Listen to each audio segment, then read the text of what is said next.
আজকে আবার নতুন একটা রেসিপি আপনাদের কাছে আমি আনলাম। আজকে আমি রান্না করব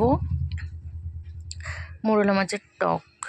প্রথমে মাছটাকে নুন হলুদ মাখিয়ে নিয়েছি, নেওয়ার পর আমি মাছটাকে ভেজে নিলাম। নেওয়ার পর আমি কড়াইতে তেল দিলাম, দিয়ে কালো জিরে ফোড়ন দিয়ে ওর মধ্যে আদা রসুন বাটা এক এক করে আমি সব মশলাগুলো আমি দিয়ে দেবো।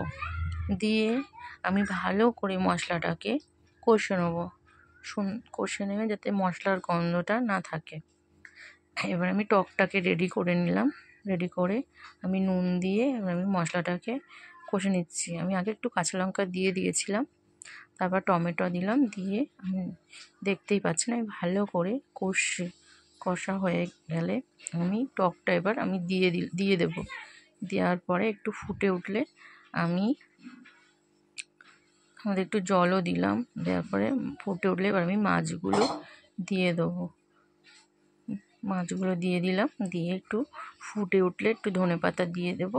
দেওয়ার পর আমি সুন্দর করে মাখা মাখা হয়ে গেলে আমি নামিয়ে নেবো। এই যে আমার মাছের টক কেমন হয়েছে জানাবেন।